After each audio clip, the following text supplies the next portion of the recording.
Mi cuñada me quiso envenenar por estar embarazada de su hermano, pero su plan salió terriblemente mal.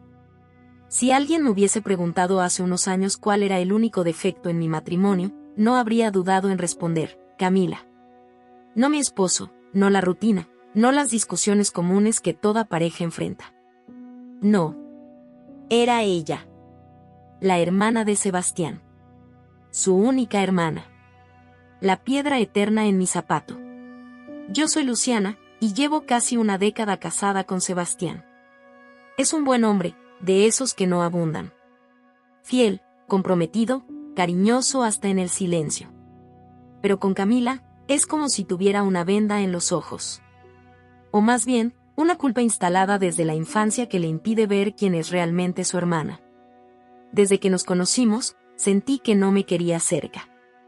No de la manera típica en la que una cuñada puede ser distante o reservada, sino con una hostilidad disfrazada de sarcasmo y sonrisas apretadas. Como si mi sola existencia le resultara ofensiva. Al principio pensé que era celos de hermana mayor. Pero con el tiempo, entendí que Camila no me odiaba por ser una amenaza para su hermano. Me odiaba porque no podía controlarme. Sebastián había tenido una relación breve en su adolescencia con una amiga de Camila, una historia que ella parecía revivir una y otra vez como si hubiese sido la mejor época de sus vidas. Cuando él terminó con esa chica, Camila lloró como si a ella le hubiesen roto el corazón. Años después, cuando Sebastián ya era un adulto independiente y se enamoró de mí, Camila reaccionó como si le hubieran arrebatado un juguete viejo que no quería prestar. Nunca me lo dijo de frente, claro. Camila es experta en herir sin usar armas evidentes. Cada vez que nos veíamos, se las ingeniaba para nombrar a alguna ex de Sebastián. ¿Supiste que Vanessa abrió una galería en Medellín?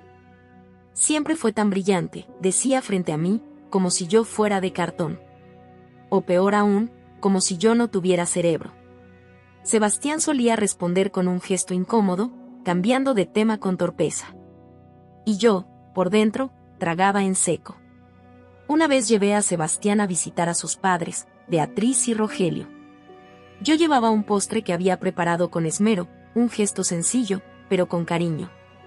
Camila llegó más tarde y, al ver el plato en la mesa, soltó una risita condescendiente y dijo en voz alta: «Qué suerte que no pusiste nueces».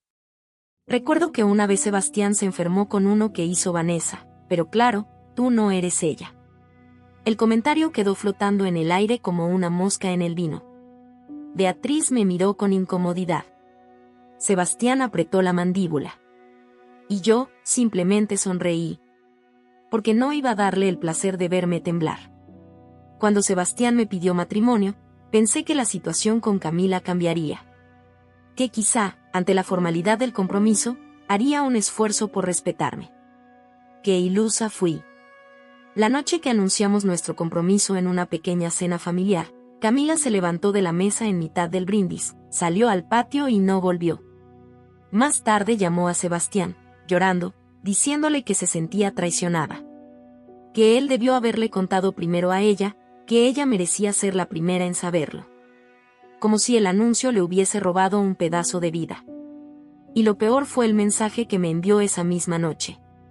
No fue una amenaza explícita, pero sí una advertencia con aires de posesión: espero que sepas cuidar bien a mi hermano. Yo siempre he sido la mujer más importante en su vida. No respondí. No porque tuviera miedo, sino porque entendí que Camila vivía en una película en la que era la protagonista indiscutida, y yo, una villana accidental que simplemente le había quitado el foco. Las cosas no mejoraron durante los preparativos de la boda. Al contrario, Camila se convirtió en una especie de inspectora del caos. Opinaba de todo sin que nadie le pidiera nada, los centros de mesa eran demasiado simples, el vestido muy blanco, la música poco elegante.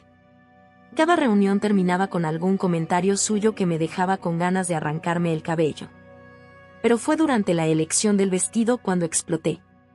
Estábamos en una boutique con Beatriz, mi suegra, quien siempre había sido amable conmigo.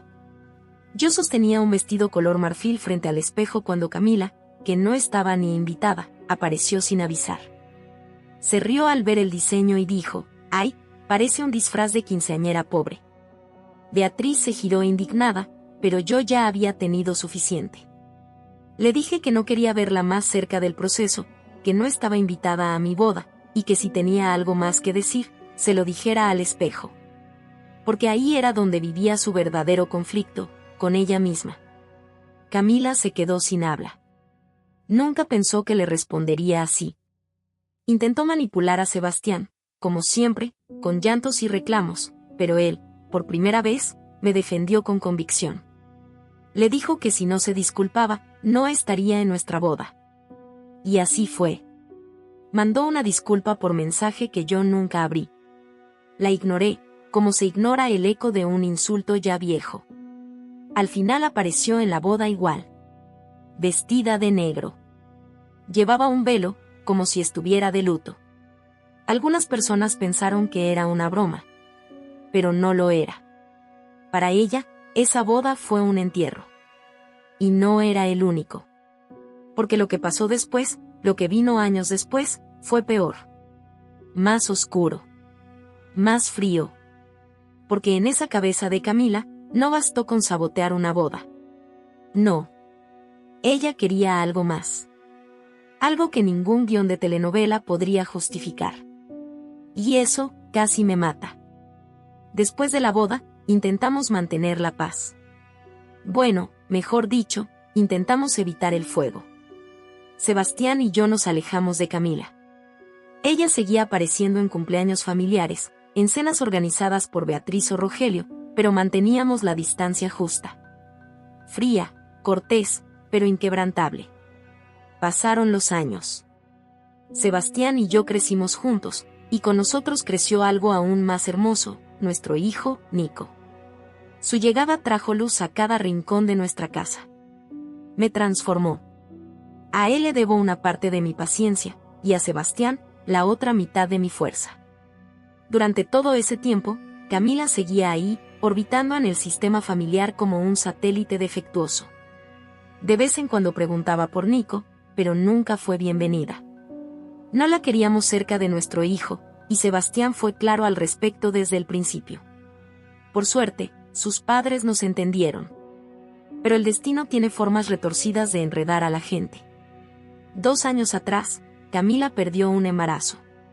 Fue duro, incluso para quienes ya no queríamos nada con ella. Darío, su esposo, vino a contarnos.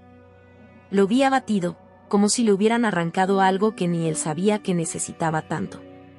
Yo sentí compasión, y fue eso lo que me llevó a abrir la puerta. Empezamos a invitar a Camila a casa.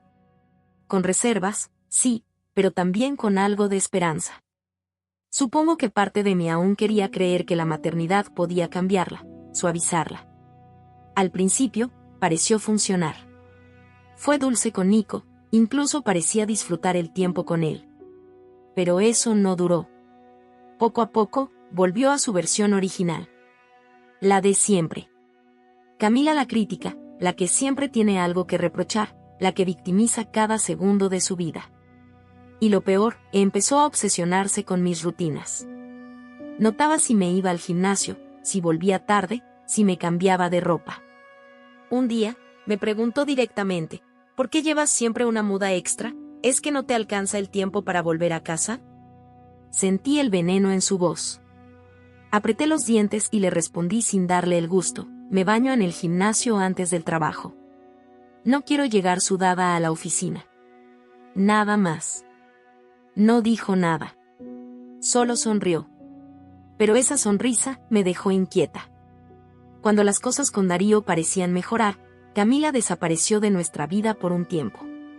Al menos hasta que un día reapareció con un nuevo escándalo, una pelea con su esposo, discusiones constantes, y por supuesto, según ella, la culpa era de él. Que no la apoyaba, que no la entendía, que no sabía tratar con una mujer emocionalmente herida.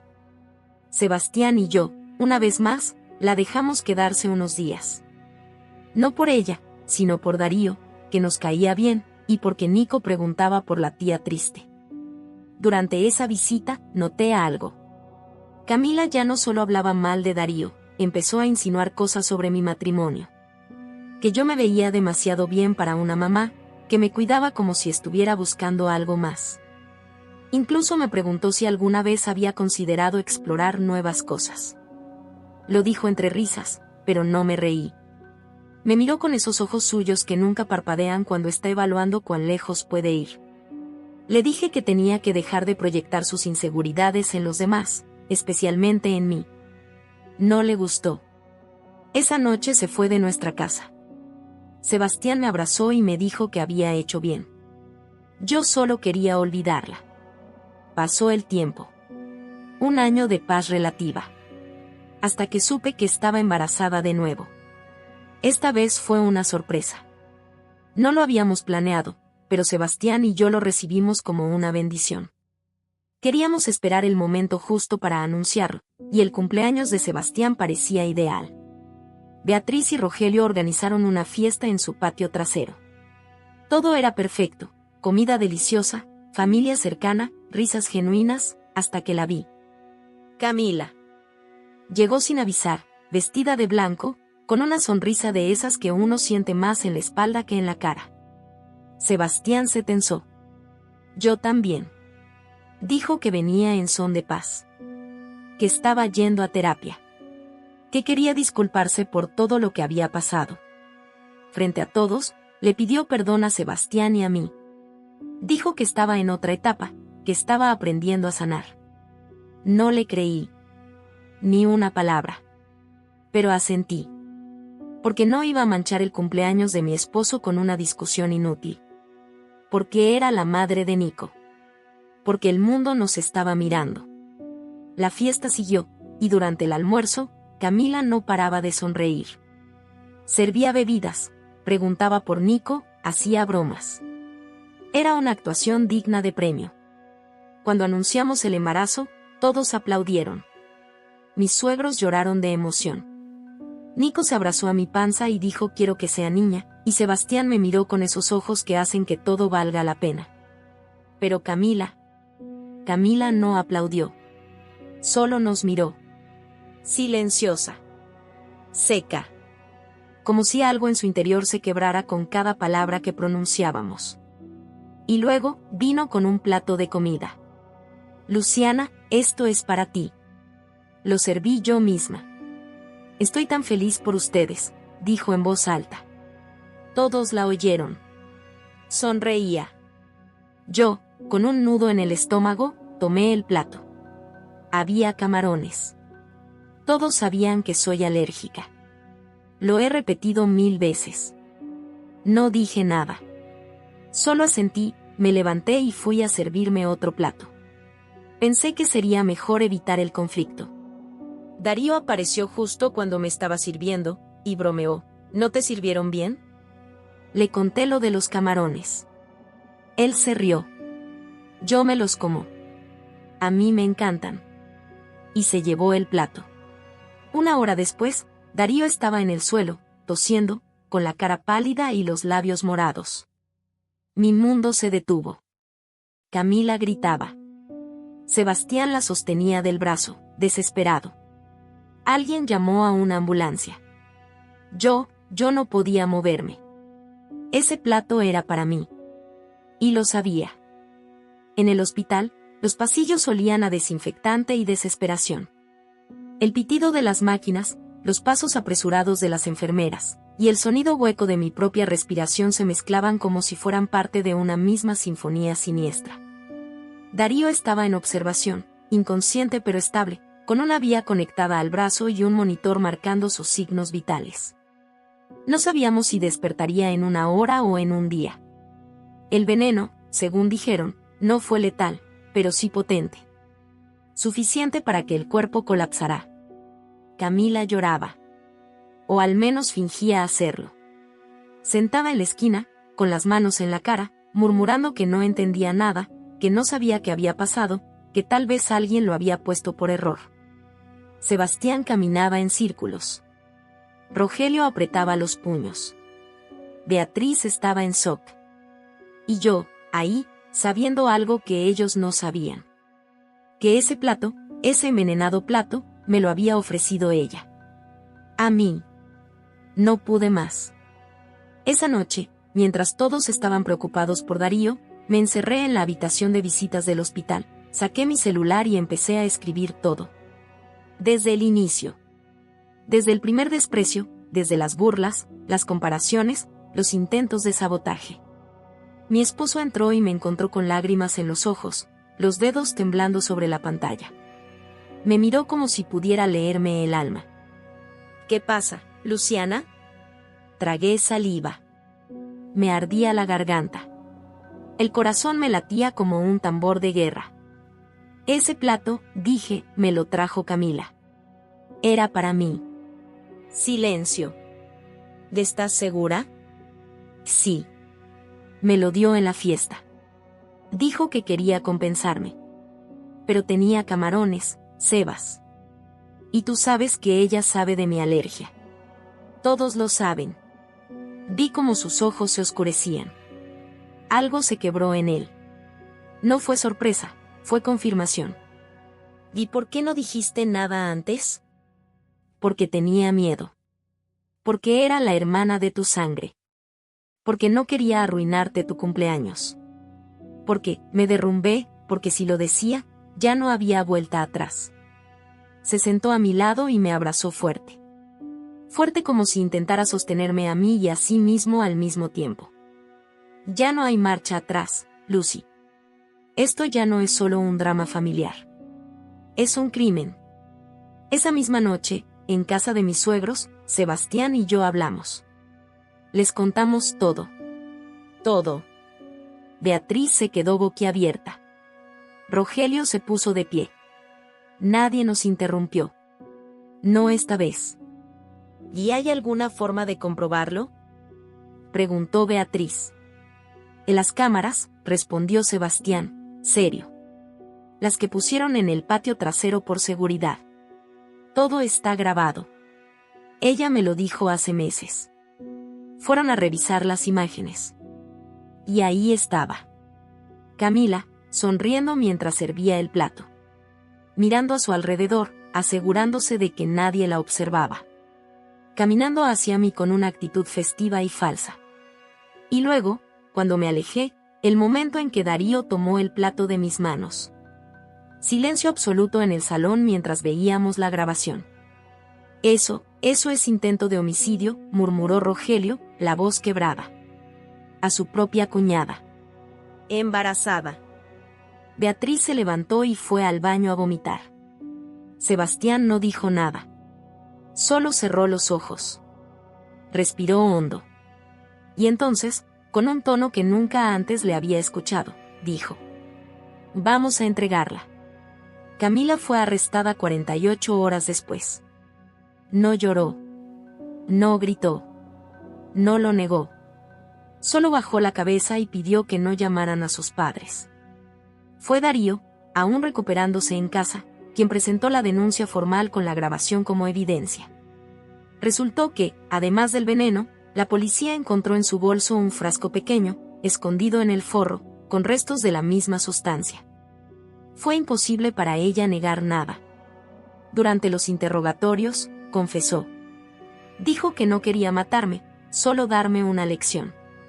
Que estaba cansada de ser la sombra de una mujer perfecta. Perfecta. Eso dijo. Como si yo no hubiera soportado años de sus ataques silenciosos. Como si no hubiese mordido mi lengua una y otra vez para no estallar frente a su familia. Como si elegir la paz fuera sinónimo de debilidad. El juicio no tardó mucho. La evidencia era aplastante. La confesión, devastadora. Los cargos fueron claros: intento de homicidio agravado, adulteración de alimentos, y poner en riesgo la vida de un menor no nacido. Camila fue condenada a una pena efectiva de prisión. Cuando le escuché decir que estaba embarazada de nuevo, algo en mí se encogió. No de pena. De miedo. Miedo por esa criatura que no había pedido nada de esto. Darío no volvió a verla. Tramitó el divorcio con celeridad, y fue él quien me buscó una semana después para hablar. Nos sentamos en una cafetería. Me pidió disculpas por todo. Yo no podía dejar de llorar. No fue tu culpa, me dijo. Esa mujer tenía una oscuridad que nadie quiso ver. Yo incluido. Apretó mi mano y se fue. No hemos hablado desde entonces, pero sé que está bien. que está rehaciendo su vida. ¿Y nosotros? Sebastián y yo tuvimos una hija. Se llama Abril. Nació con una sonrisa que parece inventada. Nico la adora. Y verla a ella, escuchar su respiración al dormir, sentir su manita aferrarse a mi dedo, me recuerda por qué sobrevivimos a todo. A veces todavía me cuesta confiar. Me cuesta aceptar comida que no haya preparado yo. Siento la mirada de Camila en las esquinas de mi memoria, como una sombra que se niega a disolverse.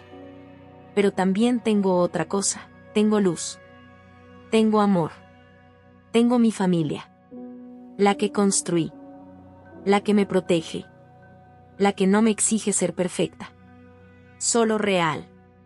Y eso, después de todo, es suficiente. No olvides dejar tu opinión en los comentarios, dejar tu like y compartir este video.